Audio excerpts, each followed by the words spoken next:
Hello everyone, good evening, and thank you for joining us at this Mitvim webinar. My name is Eitan Ishai, and I serve as head of the Middle East and North Africa program at the Mitvim Institute, and I shall also serve as your moderator this evening. In this webinar, we would like to examine the rather big and complex question of how is the Iran war reshaping Israeli-Arab relations? Now, we do need to state the obvious and say that we are meeting today in the midst of an ongoing and highly dynamic war. Events are still unfolding around us, and the regional picture continues to evolve as we speak. In this regard, let me begin with a note of humility. We are trying to make sense of a reality that is not yet settled. We do not have all the answers, and many of the key questions about the region's future remain open and will probably remain open by the end of this discussion too. And yet, even within this uncertainty, we can begin perhaps to identify a broader pattern. Uh, because over the past few years, and especially since the events of October 7th, 2023, we have seen the growing prominence of a particular strategic approach in Israel's regional policy. At its core is the idea that military strength, deterrence, and security superiority can not only defend Israel, but also help shape its regional environment, and even serve as a foundation for normalization and cooperation with Arab states.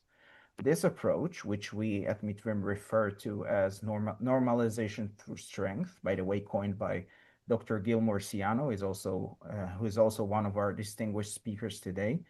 This approach assumes that demonstrations of force can generate political momentum, meaning that they can deter adversaries, they can reassure partners, and position Israel as a central regional actor, even in the absence of broader political progress, particularly regarding the Palestinian issue.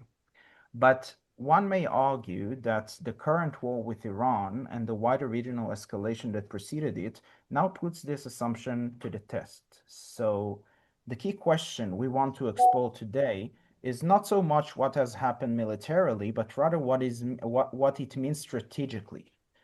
How is Israel's use of power shaping the way it is perceived by regional actors, and does it reinforce its position as a potential partner, or does it generate new concerns and constraints among those it seeks to engage? And this is exactly what we aim to examine in today's discussion. We will begin by looking at how recent developments are being perceived across different parts of the region, how Israel's actions are interpreted by key regional actors, and what this means for their own strategic calculations. From there, we will broaden the lens to also include perspectives beyond the region, before stepping back to reflect more conceptually, perhaps, on what all of this tells us about the possibilities and the limits as well of shaping the region solely through military power and strength. So, to do so, we have gathered a group of distinguished speakers, each offering a different and important perspective on this issue. We will begin with the short interventions of up to 7 or 8 minutes per speaker. 8 minutes, okay, guys? 8 minutes per speaker, and afterwards we will open the discussion and also take questions from the audience. And in this regard, I would encourage our listeners to send your questions at any point during the discussion by simply typing it in the chat at the bottom of your screen. Questions could be addressed to specific speakers or to the panel as a whole. So, without any further ado, let me turn to our first speaker. I would just note that we had, unfortunately, a last-minute change due to circumstances beyond our control, and unfortunately, one of our speakers, Mr. Mohammed Baroun, is unable to join us. That said, we still have a very strong panel of distinguished speakers, and I'm confident we will have a very interesting and enriching discussion. So, I will shortly introduce each speaker with emphasis on the word shortly, with a very partial and limited description, and afterwards I will present each speaker with a question. So, our first speaker is Miss Elizabeth Cherkoff. Elizabeth is a fellow at the New Lines Institute for Strategy and Policy in Washington, D.C., and a researcher fellow at the Forum for Regional Thinking in Jerusalem. She is a doctoral student at Princeton University and is a leading researcher on the Levant, specifically the Syrian uprising and civil war. Elizabeth, this war was waged against Iran, but very quickly expanded to involve other arenas, which have become active fronts. One particularly interesting front is Lebanon, and specifically Hezbollah's decision to join the war alongside Iran. In response to this move, we have seen several, some might say unprecedented steps taken by the Lebanese state, including a government decision to outlaw Hezbollah's military activity and to prohibit any IRGC presence in Lebanon. In fact, just today, we also saw another notable step with the Lebanese authorities effectively ordering the Iranian ambassador to leave the country. In parallel, the Lebanese president has signaled a willingness to engage in direct talks with Israel and in order to prevent further escalation, which was followed also by a French initiative that points to even broader possibilities. So my question to you is, at the same time, Israel's response has remained almost entirely military. So my question is, from your perspective, is there a real political opening here? And is Israel in a position to recognize and act on it? And if this moment is missed, what are the likely consequences for Lebanon and for Israel's position in that arena? Please, 8 minutes. Okay. So definitely what is happening in Lebanon is unprecedented and is something that I think even long-time observers wouldn't have expected to happen. Both in terms of the political situation and also public opinion. Because Hezbollah, when it decided to join the war by firing rockets at Israel, uh, really resulted in an unprecedented displacement crisis in Lebanon. Basically, Israel ordered everyone in southern Lebanon and in the Dahia of Beirut to leave and begin bombing. And this was during the month of Ramadan, while people are fasting, and people were just, threw everything they have in cars. If they're in the Dahia, they started walking because there was so much traffic they couldn't move to escape the bombs. And this resulted in unprecedented criticism of Hezbollah among the Shia community. So Hezbollah was already quite a pariah domestically in Lebanon since the decision to join the war, the war in support of Gaza on October 8th, 23. But it maintained the support of the Shia community and of its main ally in Lebanon, the Amal party headed by Nabi Berri. And for the first time, we saw significant cracks between these two parties that are always, working together since they stopped killing each other in 1990. So this is definitely an unprecedented time. And also on the political level, we see politicians from all sects, with the exception of the Shia sect, basically it's saying we are interested in direct dialogue with Israel to try and put an end to this war. The problem is that at the moment, the Lebanese government, even if such negotiations are held, has not proven the ability or willingness to actually implement its decisions. So, as you mentioned, there was a decision to outlaw Hezbollah's military and security activity, but this has not been translated on the ground in any kind of major way. There have been dozens of Hezbollah militants arrested. Some have already been released immediately with a ridiculous bail of $20.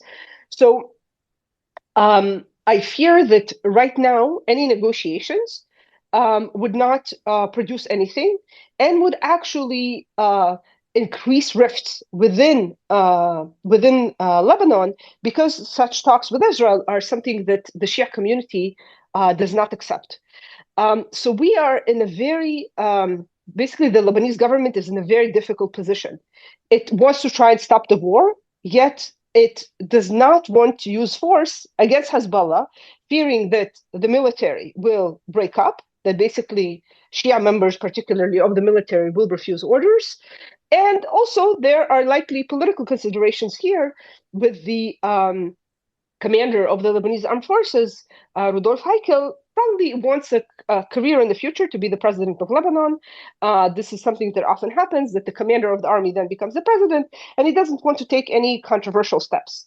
And as a result, this kind of willingness on the part of the Lebanese government thus far has not translated to moves on the ground that would show Israel that this government can actually deliver, that if talks are held and any kind of an agreement is reached, the Lebanese government will actually implement it, as opposed to the deal that was signed after the 2024 war that wasn't implemented.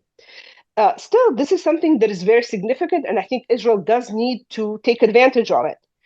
Currently, the conditions that Hezbollah and its partner Amal are setting for any negotiations is a ceasefire, Israeli pullout, a release of all prisoners of war that Israel has taken in the previous war and now also in the current war among Hezbollah members, and guarantees that the Israel will not resume the policy of constantly assassinating Hezbollah members.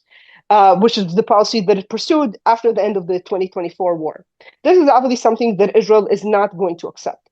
So, what seems quite likely that will happen now is that Israel will continue with its military campaign that will likely only intensify once the war on Iran is over, because it will be able to direct resources, to direct air force support for ground forces away from Iran. What is the worst case scenario is that Israel will again rely solely on military power without accompanying the use of military force with diplomacy. And basically, we will reach a situation in which Israel occupies a strip of land in Lebanon, let's say 10 kilometers deep, let's say all the way up to the Litani, and then get stuck there. The same, kind of return to the policy of the security belt from the 1980s and 1990s, which was an utter disaster. That scenario is actually what the Israeli far right and Hezbollah wants, because basically it would create a state of occupation of Lebanese land and would justify Hezbollah maintaining its arms and continuing with the resistance against Israel.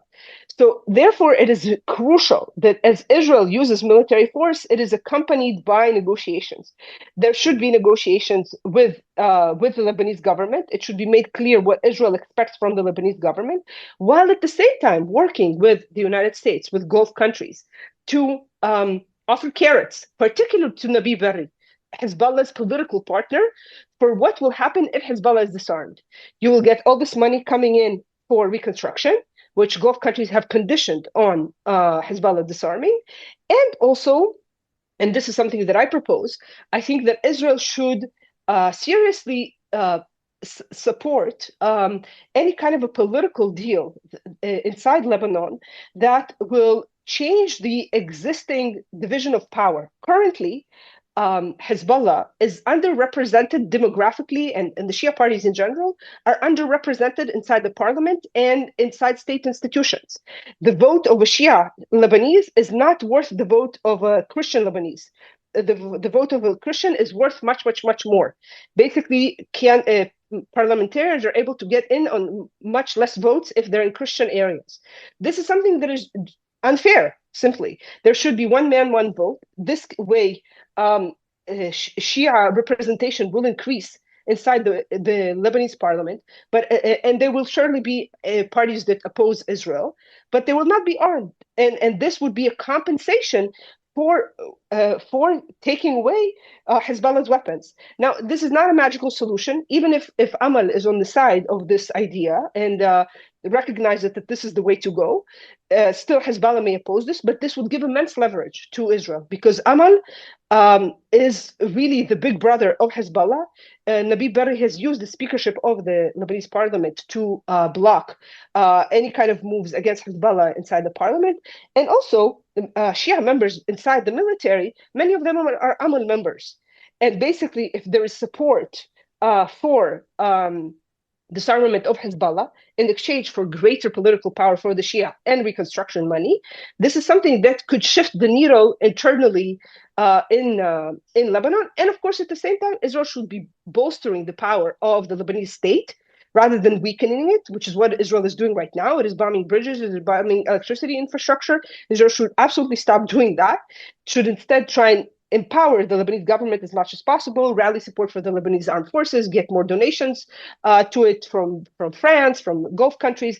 This is what is needed right now.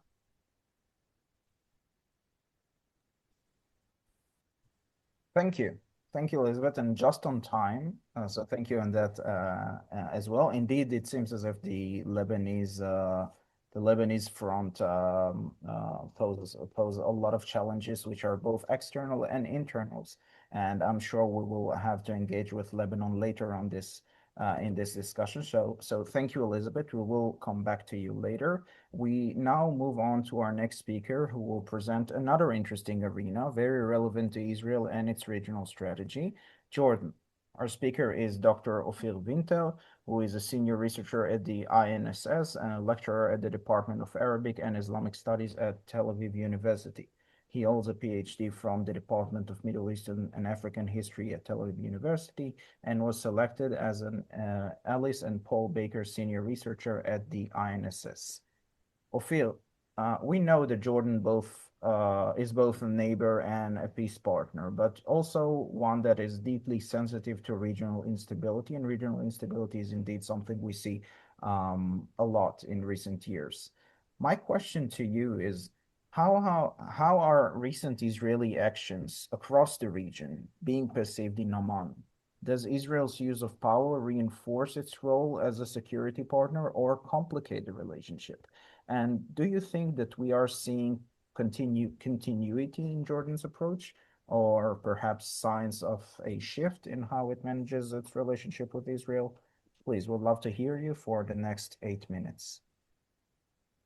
Good evening, everyone. Thank you, Eitan, Gil, and Mitvim for having us on this very important panel. So I will focus my short remarks on how our neighbor, Jordan, views the Iran war and how it interprets the Israeli concept of peace through strength. It's important to note that this dilemma between peace and strength is not new. I can recall the historic speech to the Knesset in 1977 of President Sadat, who urged Israel at the time to give up once and for all the belief that force is the best way to deal with the Arabs. And this dilemma remains highly relevant today. So on the one hand, strength is important. Military power can serve as a stabilizing and deterrent force that preserves peace and prevents wars. But on the other hand, military power can also be interpreted as aggression rather than strength, and as offensive rather than defensive. And unfortunately, this is precisely how Israeli power is often perceived in Jordanian public discourse in the context of the current war with Iran.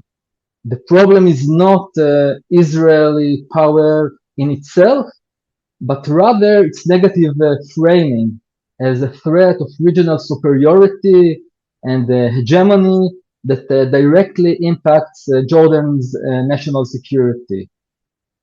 At the core of Jordanians' concerns is the belief that the Israeli current right-wing government may use the war with Iran as a pretext to promote its agenda, particularly to use coercive force to reshape the Palestinian arena, annexing parts of the West Bank, weakening the Palestinian Authority, encouraging Palestinian migration to Jordan, and eventually closing the door on the two-state solution, possibly even with American backing.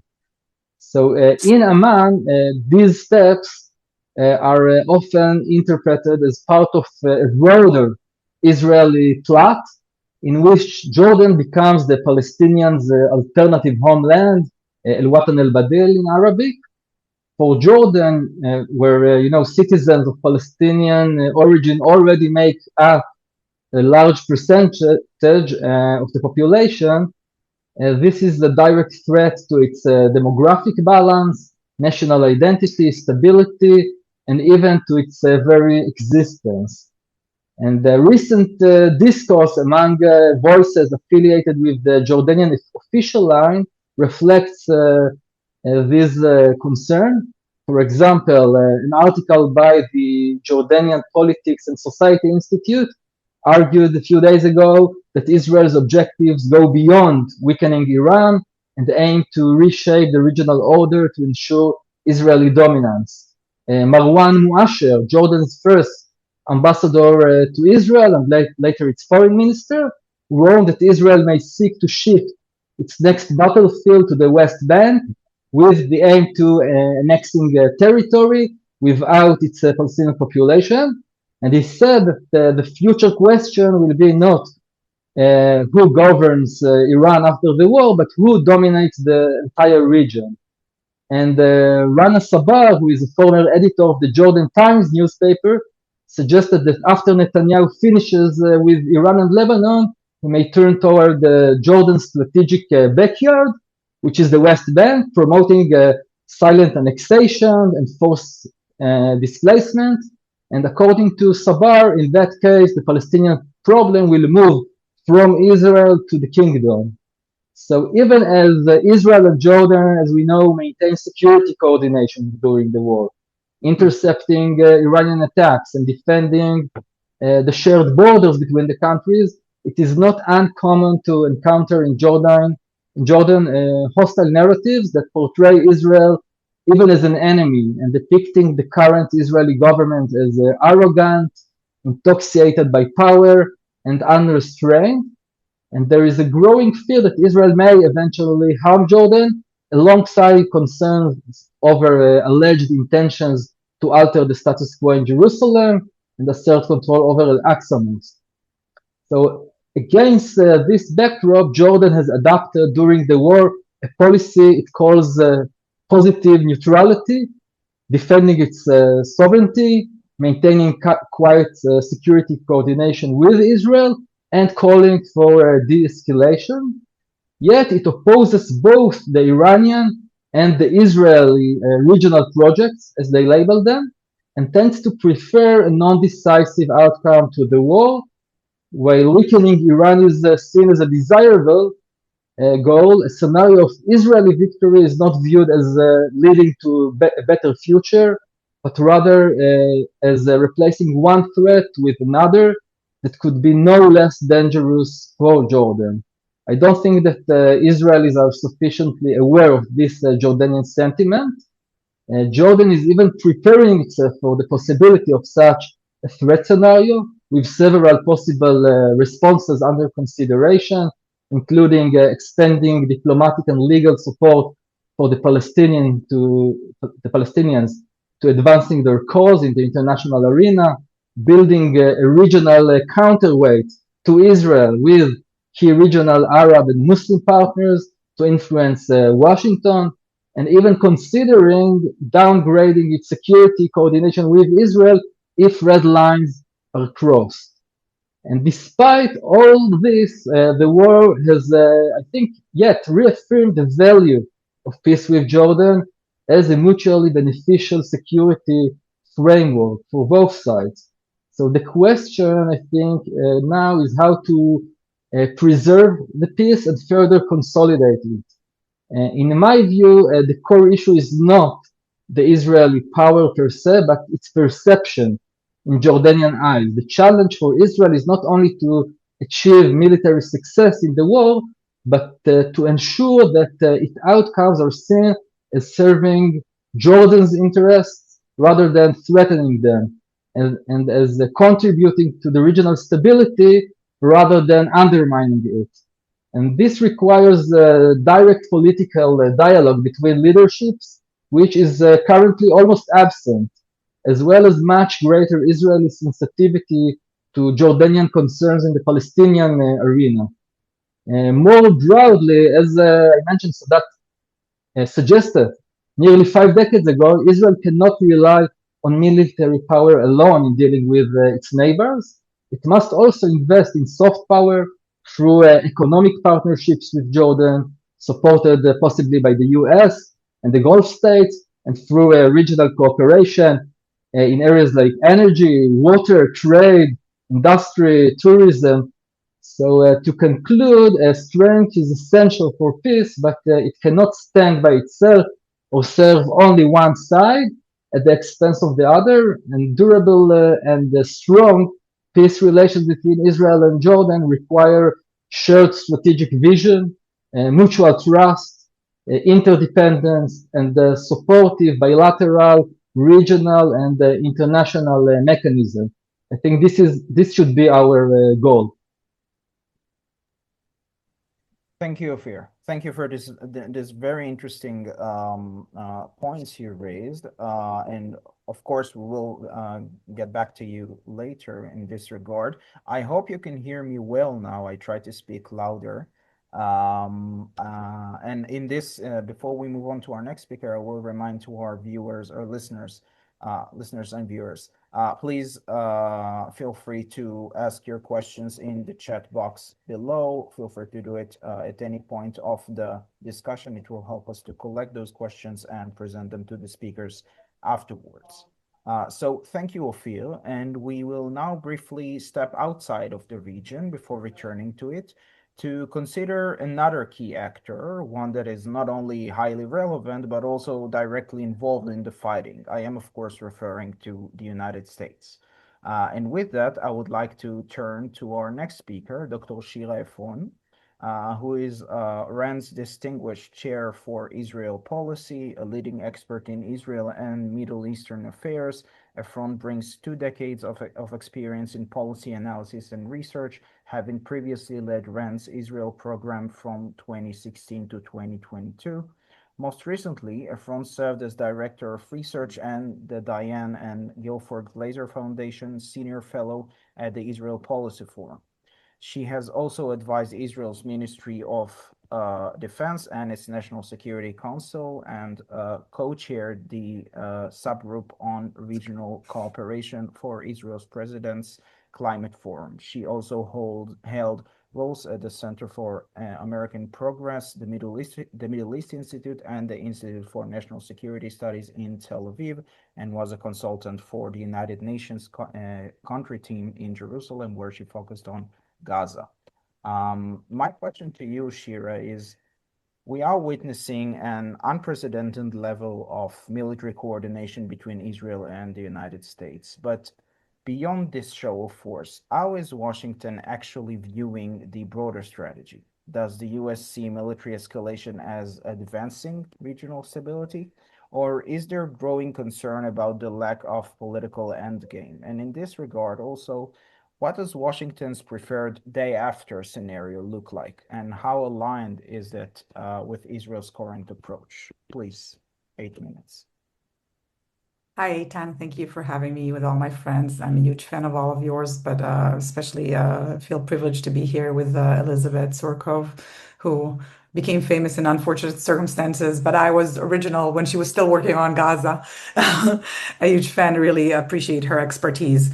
Listen, I think being academics here, we all have to be, everything I will try to say here, I think we have to say with humility because it's very difficult to assess the outcomes of a war while the war is still ongoing. And such a I think the region is undergoing such fundamental shifts. And US-Israel relations are going through fundamental shifts, and we don't know, something we say today may be completely different in a few months from now. So I'm just setting this out straight.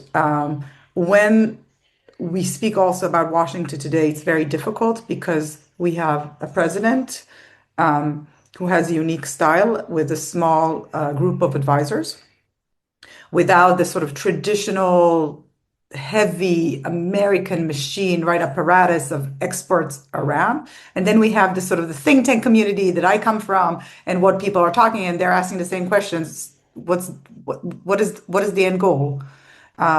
What is this trying to achieve? So I'll try to take maybe just a bigger picture about U.S. interest in the region and going backward, because we have to understand this idea of normalization, whether President Trump was the one who delivered the Abraham Accords, and under his auspices, Israel was integrated into Central Command, right? Moved from European Command. There were like processes that brought Israel close to the region. The aspiration of integrating Israel to the region has been a long-standing U.S. policy, and we can date it back to Madrid, even before that. And when we talk about, Ophir is now just spoke about Jordan, and the backbone of this integration, and deliberately I'm not talking about normalizations because there's nothing normal in terms of the ties between Israel and Jordan or Israel and Egypt, for instance. The backbone of these ties, and that's how it's all started with the Gulf, is the security relationship, right? That's what it is. It's an integration that's based on security, primarily security interest that serves the countries involved and serves the U.S. interest in the region, right? This idea of like the more you do and the more you do together, we can do less theoretically, right? This is also sort of the underlying rationale behind allowing the U.S. theoretically to make the pivot to Asia, right? This Indo-Pacific idea that we're getting farther away from, but theoretically, this is where the real challenge is. So in a sense, we've been seeing this aspiration for integration that primarily has had for many years defense components with facilitation of defense ties. The integration of Israel in the Central Command made these relationship stronger. Ironically, the JCPOA, the nuclear agreement with Iran 2015, was also something that, because of something that was perceived in Israel and the Gulf countries as the U.S. maybe pulling out from the region and having an agreement that they didn't necessarily support, that also brought these countries together, right? But it's all related to what the U.S. is doing and not doing. And, we're not going to get into this here, but clearly, even before the normalization between Israel and the UAE, the numbers were pretty striking about the number of Israeli companies working through intermediaries in the Gulf, and not the same extent, but there are clearly ties also with Saudi Arabia and other countries, and the defense is a big part of it. What has changed, I think, in recent years is the understanding that there needs to be more than security. A lot of it has come in the form of this, speaking about IMEC, in terms of the competition to the China's Belt and Road Initiative. But I look at it sort of as a collective name for anything that is sort of integrative in the region, and different projects. We could talk about Peace to Prosperity, and yeah, of course, it's UAE facilitated, and Jordan and Israel, but there's always a U.S. umbrella to those things, right? There's an understanding. It is understanding in Washington, this idea of investing constantly just in defense in the region and nothing in economic development, and integration that's not just based on defense. It has its limits. Now we come to sort of where we are at the moment, because when we talk about through strength, there's no question that President Trump, I think, genuinely believes that he is the person who delivers peace. And sometimes to deliver peace, he needs to do it through coercion. And the idea is not maybe war, right? This is supposed to be incursion. I want to remind you, when Putin invaded Ukraine, this was also a 3-day special operation. It's been 4 years. So, but this is incursion. We coerce use of American force. He's shown that he has no problem using force, but the force has been, if we see some sort of a pattern, right? This idea of like off stand, relatively low risk to Americans, and it's supposed to be relatively short. As we're spiking now, we are on a verge of 2 possible scenarios, and maybe they're as likely. There could be either going to an agreement, right? And who knows if this is going to pan out, or doubling down on a ground operation that will take this war in a very different direction, and everything I just said is going to be untrue, and Trump is going to do what he's supposedly very much against.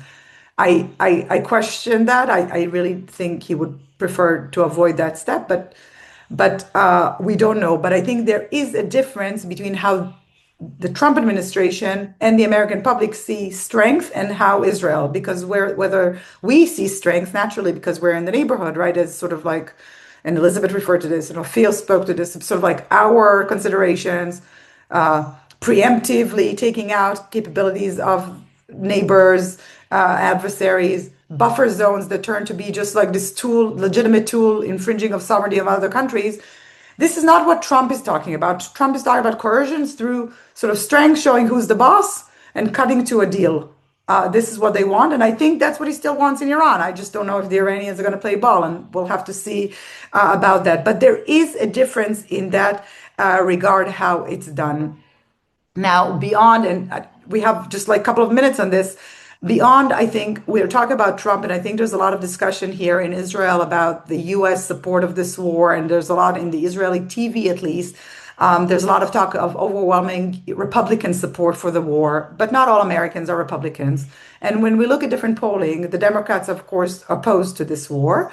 And the independents who make up, I think, around 40% of US adults now, we're also seeing a lack of support for this war. And it's not because they don't see Iran as a adversary, a super problematic country that undermines their risk, but they don't sense that it's a risk to the US at the moment.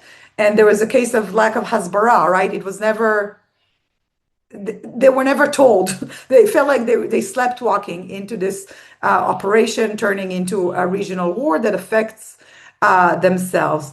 And with that, I think this is where the risk is for all of us who would, I think, would agree that one of the pillars of Israeli national security is the special relationship with the U.S. The more that Israel, and Ophir, you said this, there's a very big nuance between being strong and being a bully. And if in the US, Israel is perceived as a bully that not only,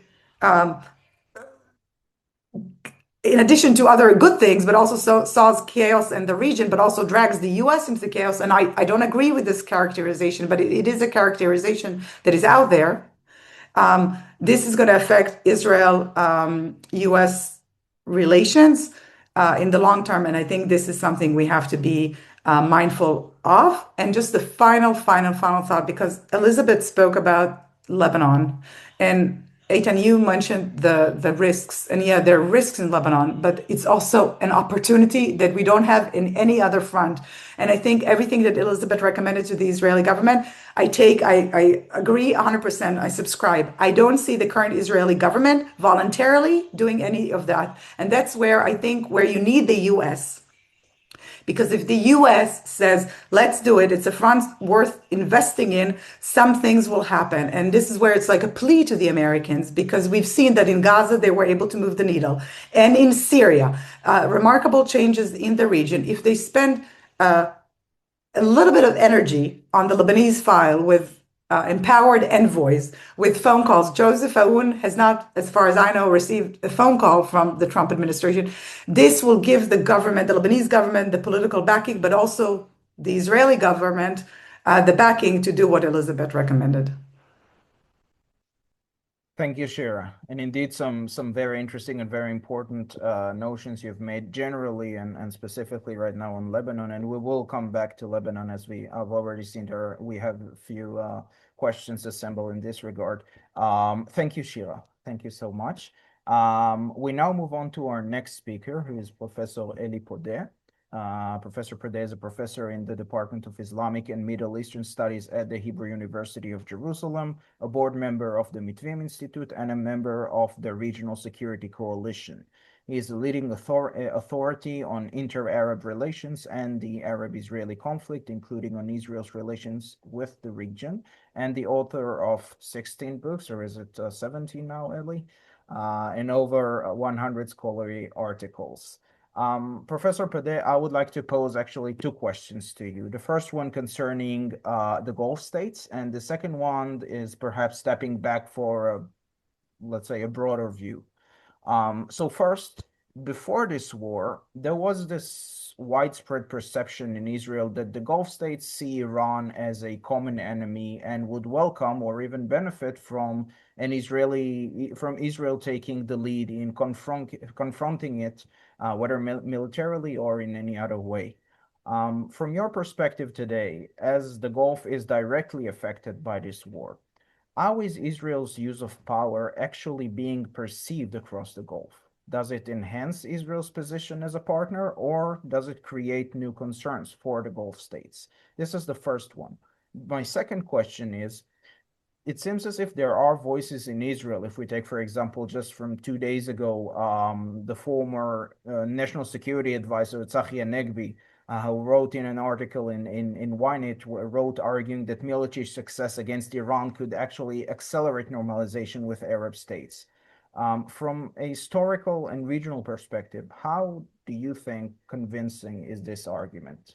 Please, Professor Pede. Okay, thank you very much, and it's a pleasure to be here. First of all, let me express my regret that Muhammad Baharoun could not attend the meeting. I mean, it would have been very interesting to hear his voice and attitude towards the whole issues that are being raised here. And secondly, I just came from 2 classes with my students, Zoom meeting, so I hope that it not somehow affect my presentation eventually. I will try to connect the 2 questions, Eitan. First of all, let me tell you something about the Gulf reaction response. I must admit that I was somewhat surprised. I mean, some said that they were not really surprised from the Gulf inaction, but I expected more, I must admit. I thought that there would be at least a symbolic military response. After all, the sovereignty was attacked, and it's also a question of honor and dignity that comes along. And I would imagine that after the war, some criticism will be leveled against the leaders. However, you don't see it yet. I mean, if you read the Gulf, their views coming from the Gulf by different policy centers, then they're trying to explain. They're trying to explain the neutrality. It's not our war. It's not was not our concern. And my explanation, I think that, first of all, that they fear very much from the consequences, especially in light of what they assess, probably quite accurately, that the Iranian regime is not going anywhere. And if it was a different scenario, then we might have seen a different response. But as far as this regime is going to remain in power, then they will afterward, they are the closest neighbor and they will to deal with it. And then that's why they don't want to deliberately provoke it. It might be in the long run prove as a mistake. And in any case, I think that the Iranian attack shattered completely the hedging policy towards Iran. That is the double insurance policy, saying that, yeah, we can cooperate with Iran on the one hand, and we can cooperate with the United States, and to some extent also with Israel, both at the same time. And it worked very well until the war. So now I think that they will have to reassess their security strategy, and probably first and foremost, it would lead to strengthening defense relations with the United States. That is for sure. Now, as for Israel, and that is connected also with Tzachi Hanegbi article, which was highly optimistic, and I don't think that in any way it reflected the current situation. And something that might sound as a contradiction to what I said before, but not necessarily. The thing is that on the one hand, Israel proved its military and intelligence capabilities, no doubt about that. So the immediate response we might have thought will be, okay, let's join Israel, and that's why I think people are talking so much about returning back to normalization and so on. But at the same time, I'm trying now to map the different voices coming from the Gulf, but also from the Arab world. And I can say that in general, that there are three voices or three schools of thought. The one of them, which is quite dominant, by the way, is seeing Israel as a kind of, as Shira said, a bully, someone who's trying to impose his hegemony over the Middle East. And this is, of course, connected with previous notions and perceptions of Israel, of greater Israel. And this is obviously following the attack on Qatar and now Iran, what's going on in Syria, Lebanon, Gaza, and so on. So this is their perception of this specific government and Israel in general. So this is one school which is quite dominant, I must admit.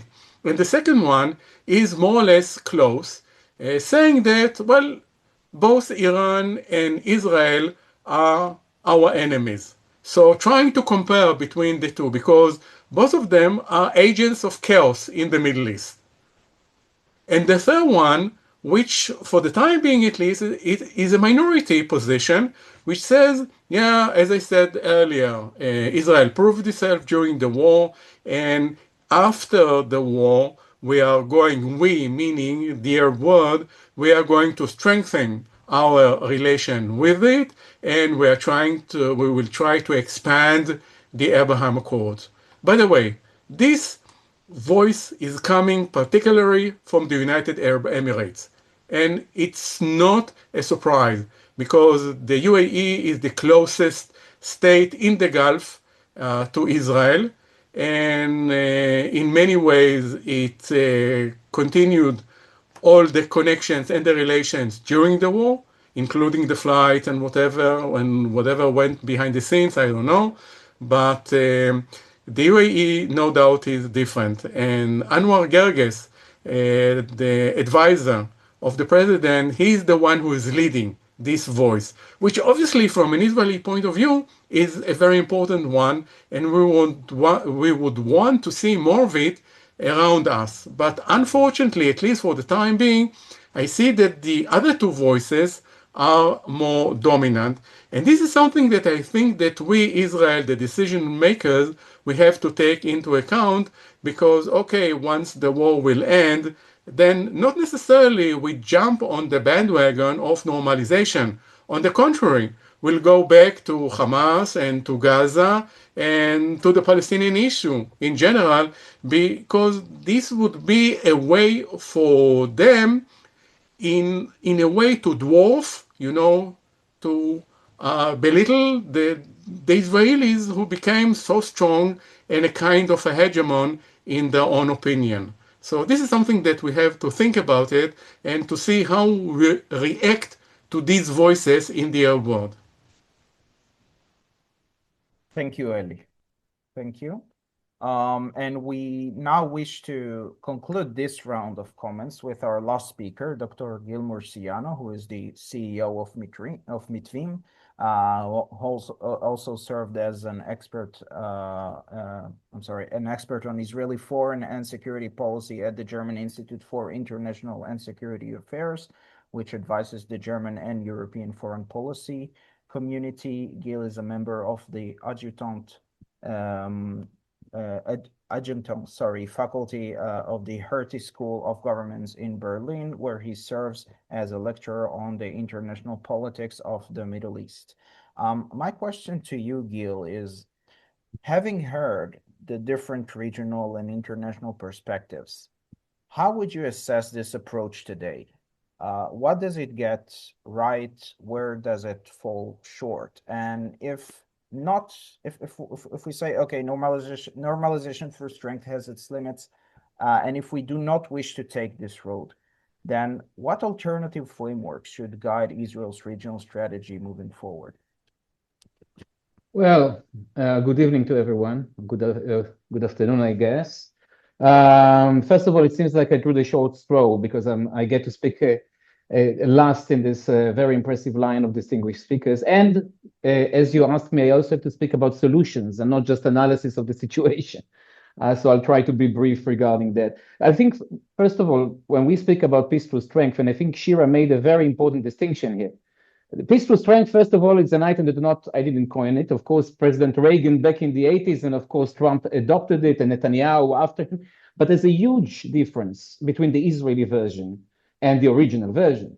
Because if the original version was about carry a big stick so you won't have to use it, preserve the status quo through projection of force, what we see since 7th of October, in this post-7th of October peace through strength Netanyahu style, is this, some would say illusion, some would say attitude, that you can reshape the entire region through military force alone, without any aspect of diplomacy, even marginalizing diplomacy altogether, which we've seen already in the act and actually achieving some strategic goals when it comes to Lebanon after the elimination of Nasrallah and the aftermath in Syria and so on. But what we are starting to experience, and I think Iran or this specific war is yet another case, is the inability to turn temporal military victories or achievements into long-term political achievements or long-term political frameworks, which, by the way, you mentioned bully. When we speak with regional actors, I also have the mission to represent maybe some of our dialogues with Emirati and Saudi colleagues of ours. They refer to it as a weak bully, a country that can do whatever it wants, really, on the military level, but then can offer absolutely nothing when it comes to the non-military side of things, not to mention diplomatic agreements. Elizabeth, I think, made a fascinating indication here. When we speak about Lebanon and about increasing the legitimacy of the Salem Awan government, one of the major issues that would define the future relations of Israel and Lebanon, the future security of Israel, is not the size of this buffer zone, those aimless buffer zones that were part of the Israeli approach, but reconstruction. The decision who's going to reconstruct the south of Lebanon or major parts of Beirut, whether or not it's going to be yet another act of legitimacy of this new government against Hezbollah, or it's going to be Iranian money again, post Second Lebanon War, will have much more profound implications for Israel's relations. And right now, when you speak about peace through strength, it shapes Israel's relations both with foes and potential regional partners. Now, the part of it that relates to normalization, I think, is what we define as normalization through strength. And I think Smotrich really puts it in a very clear way. This region is all about military power and the strong. Everybody clings to the strong. And this idea that the more Israel would project military force, the higher the motivation of regional partners will be to actually normalize relations with it. And this is it's a policy that was challenged already to those of you who follow the aftermath of the Israeli airstrike in Qatar.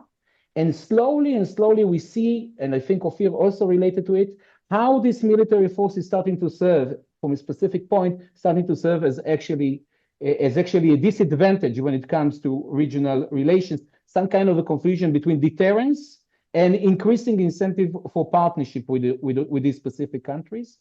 And we've seen maybe two major obstacles on that level. One is really about mistrust, an overarching mistrust, a feeling that, as described by one of our Saudi colleagues, when it comes to this war, we obviously leave this war reassessing our relations with Iran. The entire hedging policy that the Saudis and Emiratis implemented for the last, at least since 2019 and the attack on Aramco, if you remember, this idea of hedging, that we are too vulnerable, so we're trying to balance between the sides and preserve relations and even have a role. The UAE has a major role in providing Iran with a back channel for all kinds of economic, especially IRGC and others. So the old approach was about hedging. So hedging might have died with those attacks. We see two different approaches, Eli relate to it, UAE, Saudi, Kuwait, Bahrain. I think there's a current discussion about the possibility of even intervening or supporting, but definitely reassessing relations with Iran. Qatar and Oman is representing something else. But overall, you see that hedging is out of the question. However, and maybe this is the Israeli mistake in perception, the fact that hedging is gone, the fact that we have animosity towards Iran doesn't mean that we necessarily see the solution as forming security alliances al-Negbi style with Israel.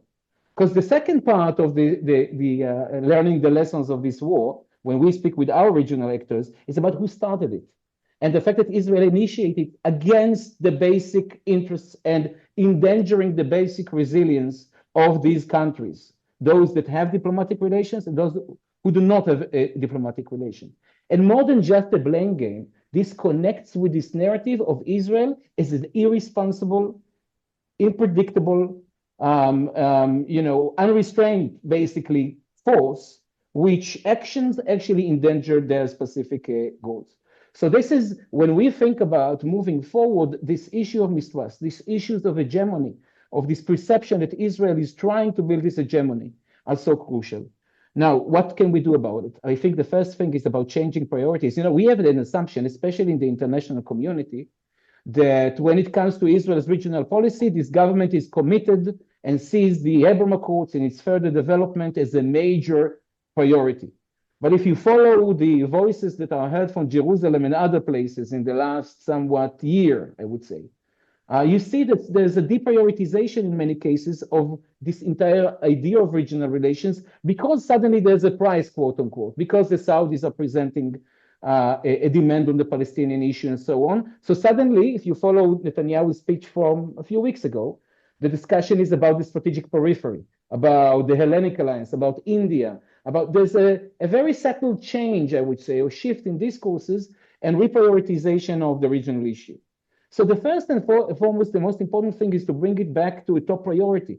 When we look at regional relations today, and this war exemplify it in the clearest way, when we speak about the involvement of the UAE in Gaza, the crucial involvement of the Saudis and the UAE, by the way, in Lebanon, reconstruction in Lebanon, or in Syria, by the way, for that matter.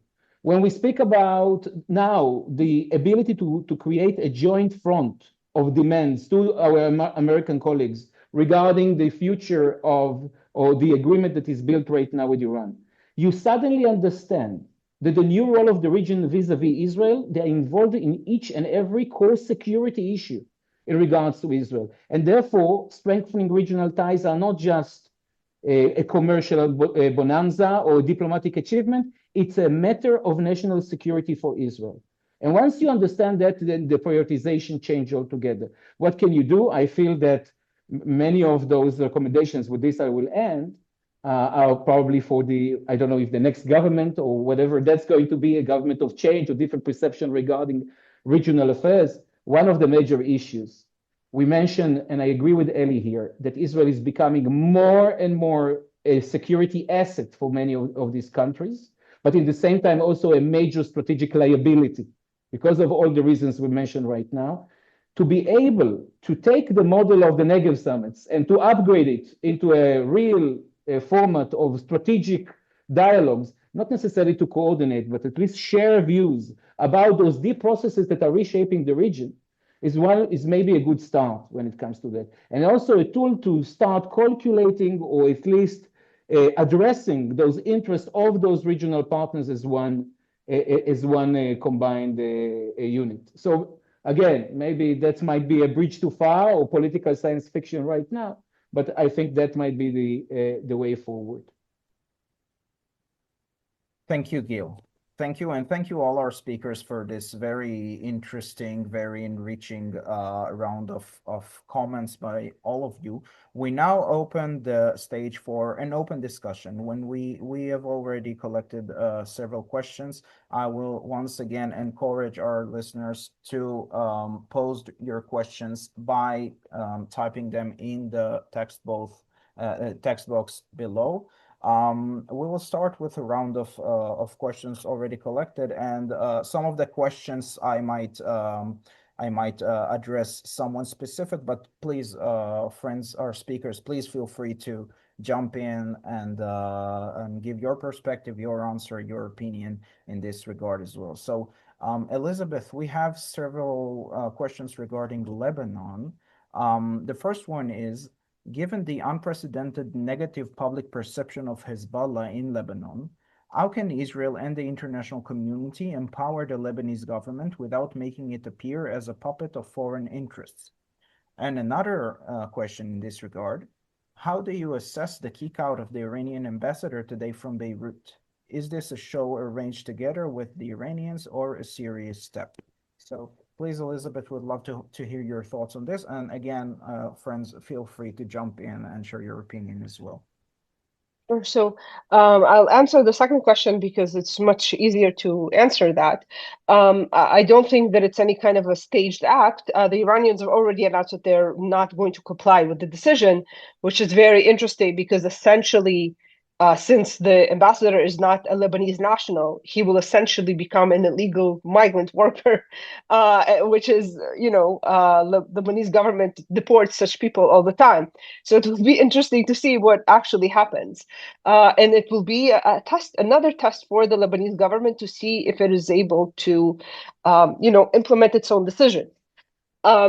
With regards to how to empower the Lebanese government without appearing as if it is collaborating with Israel, this is a challenge for sure. However, I would say that at this point, because of the extreme opposition to Hezbollah among the majority of the Lebanese population, there is a poll back from mid-2025 that showed that 79% of Lebanese wanted Hezbollah disarmed. I suspect that this number is now higher because we just see unprecedented opposition from inside the Shia community, which used to be the bedrock of support for Hezbollah. So, the majority of the population opposes Hezbollah, sees Hezbollah as responsible for dragging the country into war once again without asking the government. And the Hezbollah and its supporters already see the government as Quislings. In fact, a senior leader of Hezbollah, Mahmoud Kamati, he gave an interview about a week ago to a Lebanese podcast and essentially said that he threatened to overthrow the Lebanese government. He threatened to cause chaos inside the country. And then he said that we will, once the war is over, we will treat the members of this government the way de Gaulle treated the ministers of Vichy's government. And he said specifically, they executed them. So this is what they have planned now for the Lebanese government. So either way, this is something that no matter what the government does, even if it stops doing anything, still what it has done, the decisions that it has taken, has already cemented this view among the Shia population.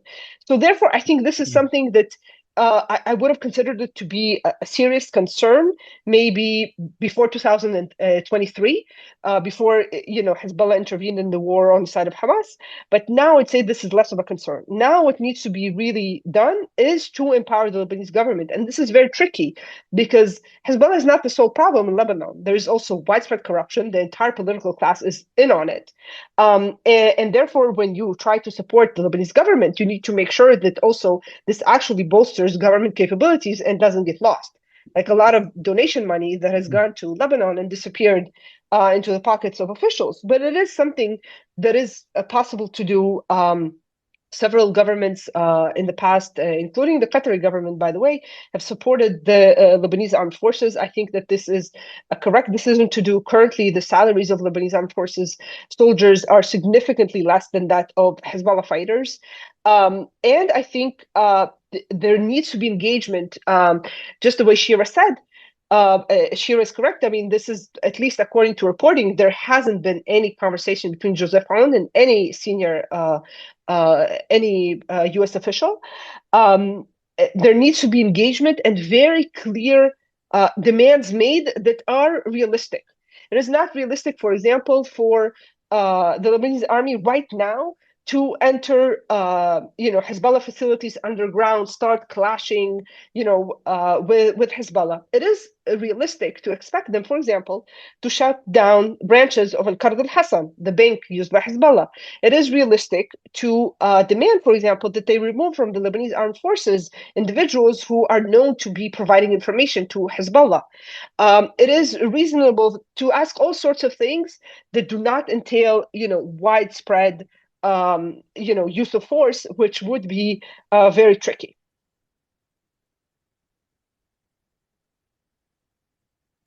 Yes. Thank you, Elizabeth. Thank you.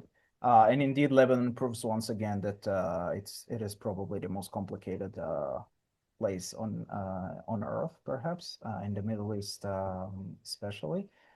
We have several more specific questions, and we will reach them as well. But before that, I would like to address the entire panel here on a very nice and smart question, perhaps a general question raised here by our colleague Erwin van Ven, who asks us, what would you say to the argument that peace through strength is based on the assumption that occupation and the threats it creates, like in part Hamas and Hezbollah, that occupation can be maintained or addressed by strength and then solved by peace, i.e. diplomacy?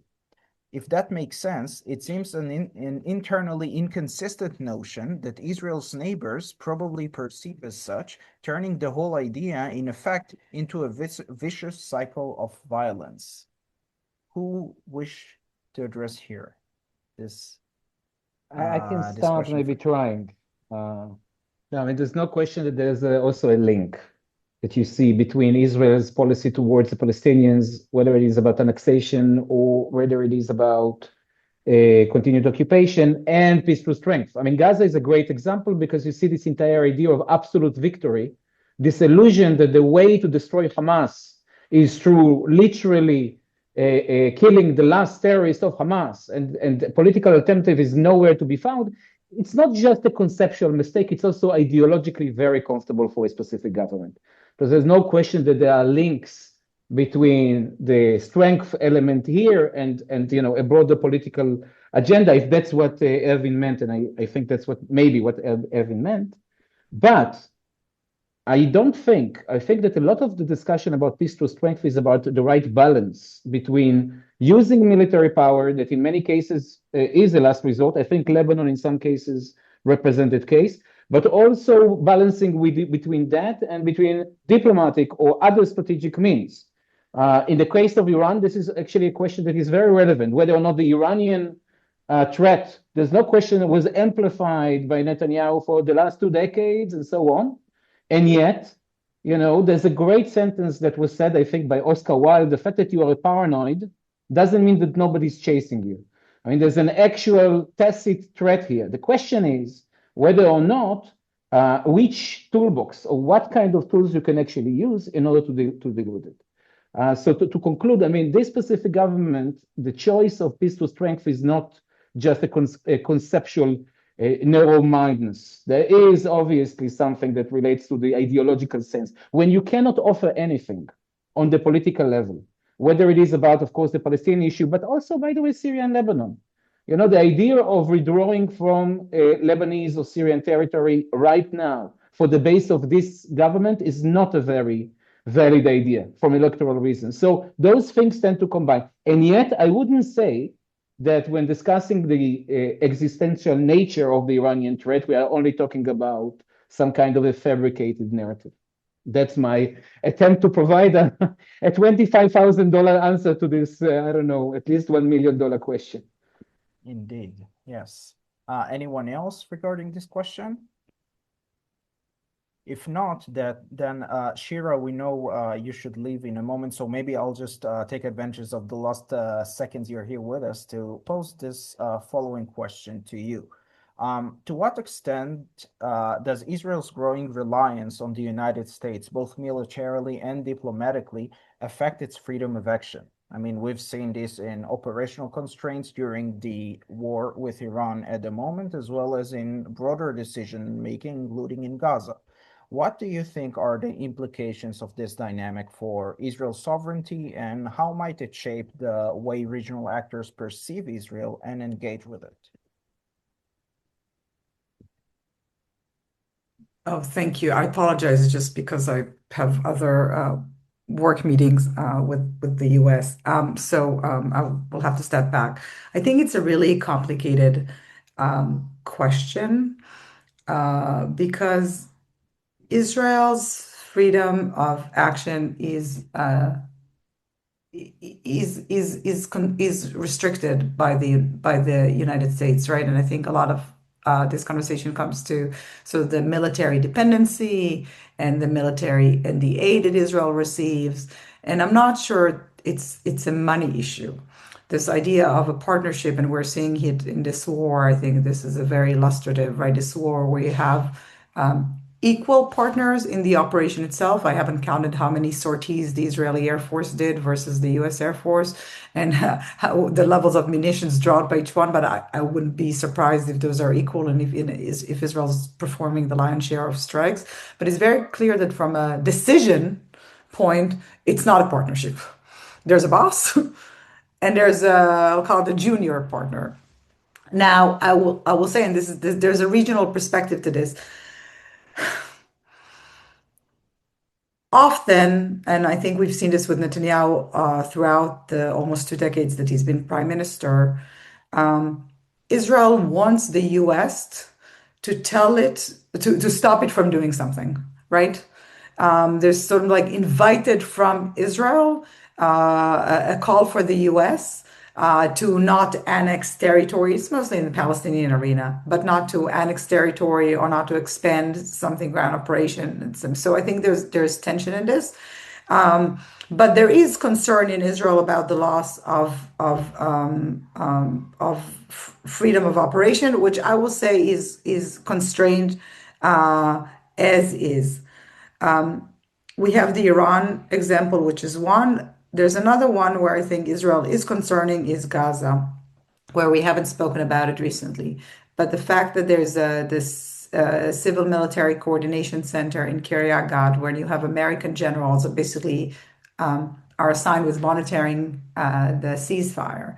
And there's going to be, hopefully, I think, international stabilization force that even if it doesn't have American forces on the ground in Gaza, it's going to be led by an Israeli general. This is where we might see the real challenge of this of this premise and the test in practice and what this means. And I don't know how it's going to look like. We haven't tested this proposition yet. There is U.S. monitoring, and we know there's a ceasefire, but the fire has not ceased in Gaza, right? There's still, Israel is able to persuade the U.S. that its actions are needed, probably less than Israel would have done without the U.S., but we haven't seen, I think, this turning point. From a regional perspective, there are substantial advantages to Israel being viewed as sort of the partner of the U.S.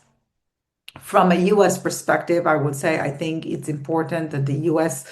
keep some plausible deniability and some space between Israel and actions. Like this no daylight doesn't actually serve U.S. interests. I think sometimes it's convenient, as we've seen over the past few weeks, also to say, oh, this is an Israeli mistake. It's not ours. It's very clearly the U.S. is aware of what Israel's doing, especially in a campaign like that. I think for this has been a strong asset of Israel by the region, right? There's always the way to the White House was going to go through Jerusalem. I'm not sure it's going to stay like this forever. It's a package deal. It restrains your freedom of action, but it also gives you enormous power and leverage diplomatically if you choose to use it. Thank you, Shira. I now have, maybe we'll go to you. And I'll just say good night and thank you for having me. Thank you. Thank you so much and good night, Shira. Ophir, we have a question here relating to Jordan. It reads as follows. Does relaunching the Jordan Getaway project signal a shift in Israeli policy towards Amman? Or is it just a tactical move to stabilize the border while maintaining a hardline approach toward the Palestinians? Well, maybe it's too early to assess because you only heard about this decision today. But I would emphasize that I think that when we speak about post-war normalization efforts, they should not focus only on expanding the circle of peace to Lebanon and Syria and Saudi Arabia, which are all, of course, very important, but also as a high priority on strengthening relations with Jordan, with Egypt, with our veteran peace partners. I think we actually might have a window of opportunity First of all, the efficient military cooperation throughout the war between Israel and Jordan creates trust. The weakening of Iran and its proxies, increased American involvement in shaping the regional order, Jordan's role in regional frameworks such as CENTCOM and IMEC all create favorable conditions for reapproachment between Jerusalem and Amman. And I think that Israel should position itself vis-a-vis Jordan as a beneficial economic neighbor. It's very important. Initially through renewing and extending freezed cooperation in the field of gas and energy, expanding it in water, which was shrinked, by the way, since last November. These are maybe the pillars of the economic strategic relations between the two countries that contributes to the stability of the kingdom and its resilience. And the decision that was published today to revive the Jordan gateway zone, the industrial park, the Shar Yarden project, is also, I think, a very good sign in that direction. Thank you. And I now want to move to you, Eli. There's this interesting question raised by Roland, who asked us, didn't Israel act just as the Gulf states today when it refrained from responding to Saddam Hussein's Scud missiles back in the first Gulf War? This is actually an interesting question when you think about it, and I can perhaps pose it as such.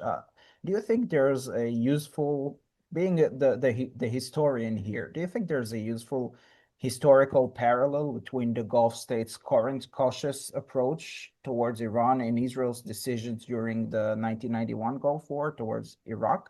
Not just in terms of retaliating against Iraqi Scud attacks, but also what lessons can we draw perhaps from that moment for the present situation? Because one may say that this was a beneficial, from an Israeli perspective back then, was quite a beneficial step to take. Yeah, this is a very interesting question, especially for a historian, no doubt. Yeah. Let me say a few things. First of all, I use this parallel a lot between the current conflict or war and 1991 in several respects. Let me mention first the first one. I think that the Gulf reaction in 1991 was stronger or more meaningful, although perhaps the bottom line might seem as more or less the same. Let me explain. At that time, the Gulf state, and particularly Saudi Arabia, they actually joined the war along Egypt and Syria, and actually they sent forces which participated in the war. Now, it is true that in terms of participation, I mean, they were somehow left behind. So they were not active. But nevertheless, publicly, they said something very clear. We are against Saddam Hussein. This is not the case now. So I think that in that respect, there is a big difference. In addition, the fact that they used American bases and so on, now it might be possible that they allowed the American to use one or two bases, but at that time, I mean, it was from the very beginning. I mean, but that was maybe also a different situation because he threatened them directly. I mean, Saddam Hussein, he already conquered Kuwait. He was on the verge of might going into Saudi Arabia. They were very much afraid of that possibility. Anyway, so there is a big difference between the two. But let me mention one more thing, which in parallel, which is very interesting, and that is that looking at Saddam Hussein and his reaction, there was an ultimatum which was given to him on the 15th of January 91. And he was ordered, asked, demanded to pull out from Kuwait, in many ways to give in. And he stood up and he said, I'm not willing to give in, even if it means going to war. So it means that in many ways, the Iranians, their reaction is quite similar to the Iraqi one. And I would say even more than that. It's quite similar to Nasser's response in 1956 when he faced the tripartite collusion. So, and said just the same, we are not going to give in. And here, I think that raises a very interesting question of what lays behind it. Is it cultural explanations? And it goes beyond the simple notion of jihadist element and religious and so on. It's something broader. Even look at Trump himself, by the way. He's talking in terms that he uses a lot the term dignity and respect, or this is a very important, crucial issue from his respect. So on both sides you can find it, and also in the historical cases that I mentioned. Thank you, Eli. Thank you very much for this very interesting perspective. Once again, reaching out to our listeners, this is probably your last chance to pose a question. So please do so or be forever silent. I think another interesting question, and perhaps Gil, you can take it initially, and maybe we'll see if we can further develop it. Let's not forget Iran within this sense. I mean, if we are speaking on the limitations of military strength, if we think about the day after, what kind of internal saving measures might be necessary vis-a-vis Iran? Meaning to enable a shift from ongoing conflict to a state of stability. What would the Iranians need to retain or to be offered in order to accept perhaps such an outcome? Wow, in the last 6 minutes of the discussion, this is a fascinating question. By the way, I think that the whoever asked question already points to the similarity. We spoke about Israeli hubris here and peaceful strength and whatever. I think we can speak in the same terms sometimes about Iran, especially its decisions to take these measures specifically vis-a-vis its neighbors, some of them with maybe irreversible implications in the future. These assumptions that using Iran's crude force and the threat on these countries would drive them directly to pressure the US and would actually end the war. And again, what you can do with military power, with crude military power.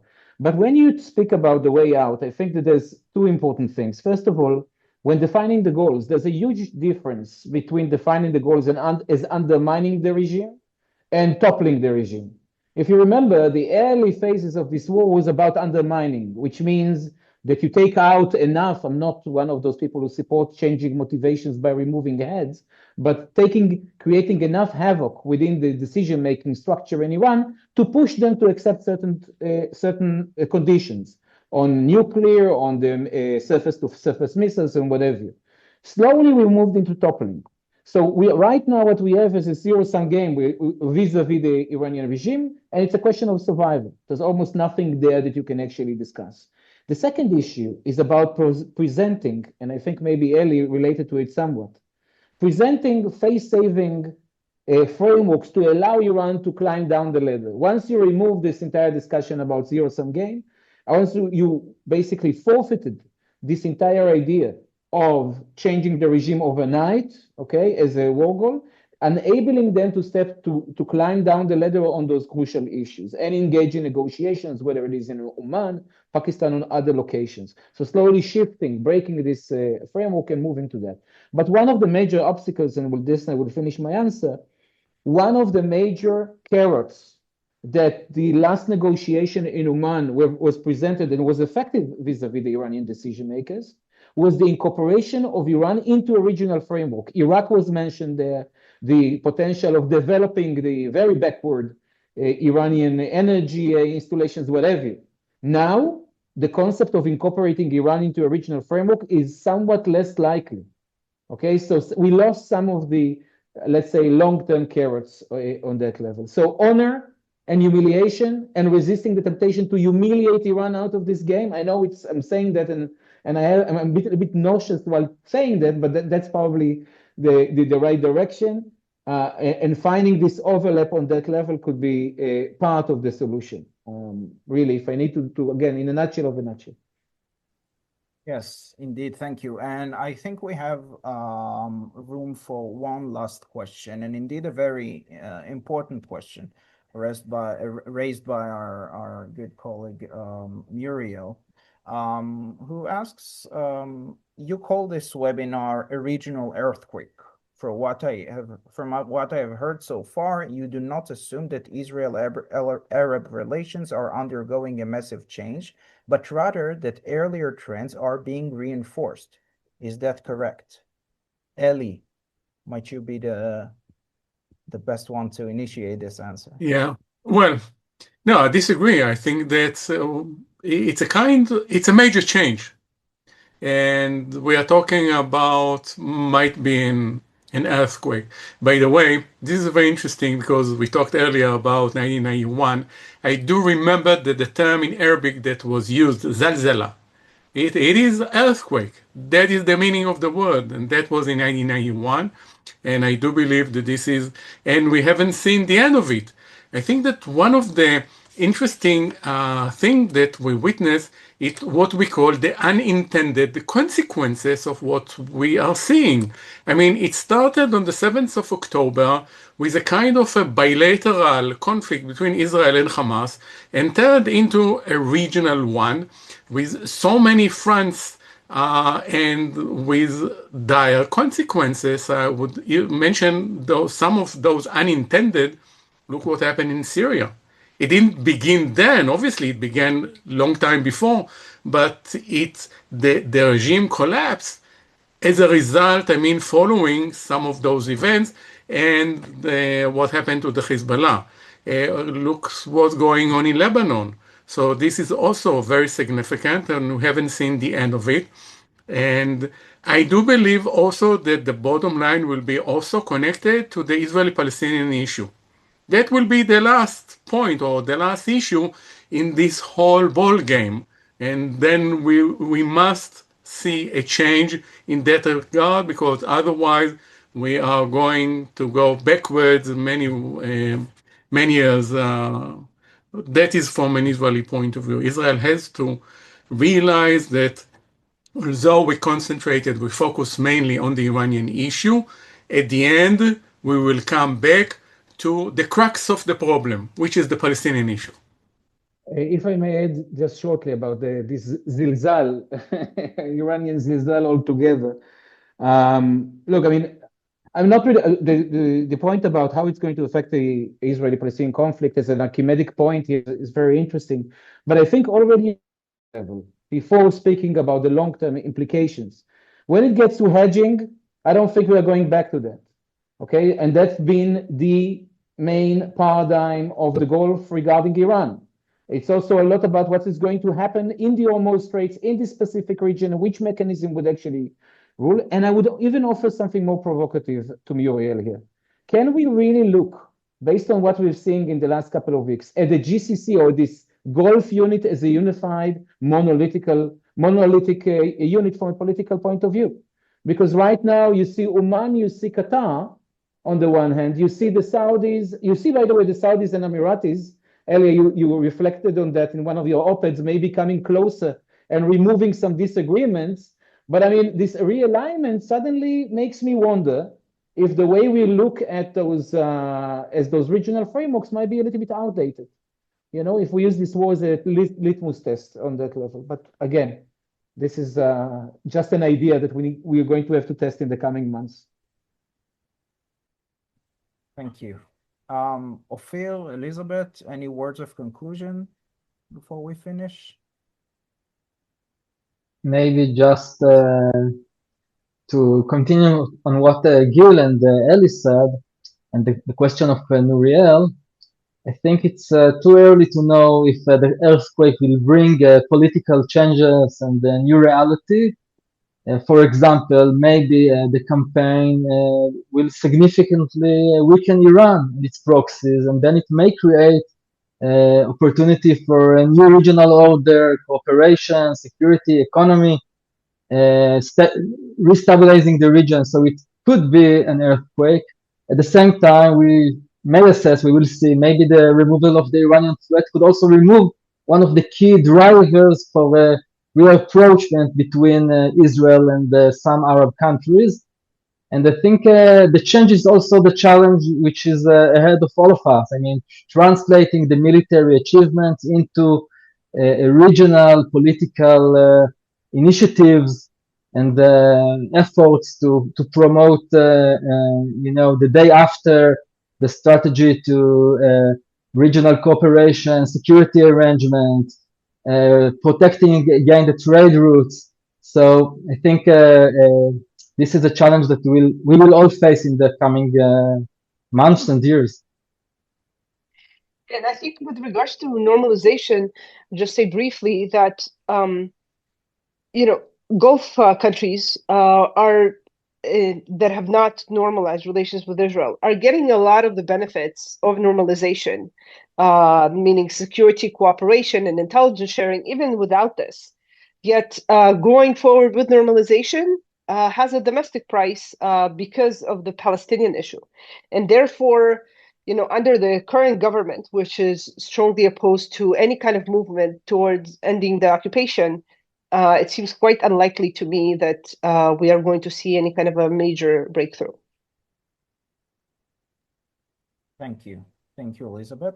And on that note, I think it is time to conclude and to thank you all. I will say that this webinar is being recorded and the recording will be, will be available on the various social media platforms of Mitvim. This is another reminder to, if you don't do it already, to follow us on the various social media platforms and also to subscribe to our newsletter. So yes, to the questions raised in the chat, this recording will be available for everyone to see. I would like to thank all of you, first of all, our speakers, for your time and contribution for this very, very, very much wonderful discussion. I surely learned a lot. And also to you, the audience gathered here today and listen and watch us.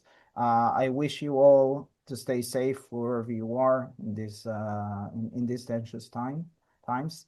And we wish you a good evening and see you soon in the next event. Thank you. Thank you. Bye-bye. Thank you.